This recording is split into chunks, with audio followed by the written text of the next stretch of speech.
छत्रपती संभाजीनगर जिल्ह्यातील धोंडलगाव तालुका वैजापूर बनावट विदेशी दारू विक्री व राज्य उत्पादन शुल्क विभागाने मोठी कारवाई केली आहे।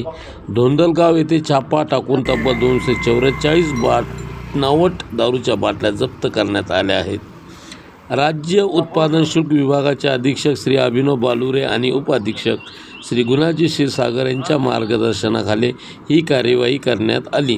दुय्यम निरीक्षक BR नवले आणि गणेश उंडे यांनी मिळालेल्या गुप्त माहितीनुसार धोंडलगाव तालुका वैजापूर येथे तेजस भगवान वाघ या 21 वर्षीय तरुणाच्या राहत्या घरी छापा टाकला। या छाप्यात इम्पेरियल ब्लू विस्कीच्या 180 मिलीच्या 152 बनावट सीलबंद बाटल्या आणि रॉयल स्टॅग विस्कीच्या 180 मिलीच्या 92 बनावट सीलबंद बाटल्या अशा एकूण 244 बाटल्यांचा साठा जप्त करण्यात आला।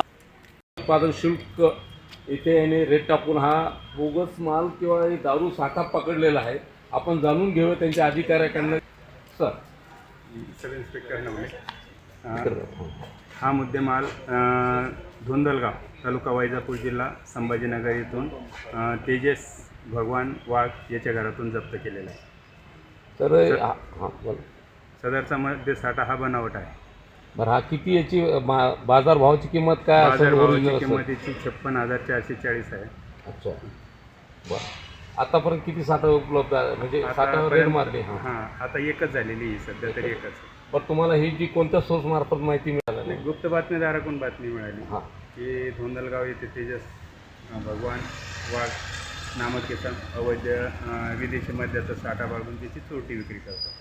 सदरची बातमी मला प्राप्त झाल्यानंतर 17 तारखेला 17 तारखेला त्याच्याकडून तो माल जप्त केला। परंतु तो एक बातमी देणार होता, त्याच्यामुळे ते बातमी सध्या मी गोपनीय ठेवलेली होती। पण जो माल घेऊन येणारा माणूस होता तो आला नाही, त्याच्यामुळे त्याच्यावर गुन्हा नोंद केला। तर किती आरोपी तुम्ही धरले गेलेले आहे? एकच धरलेला आहे, दुसरा धरायचा होता पण तो आलाच नाही। Balasaheb Rambhau Navale, sub inspector Vaijapur. Sub inspector Vaijapur.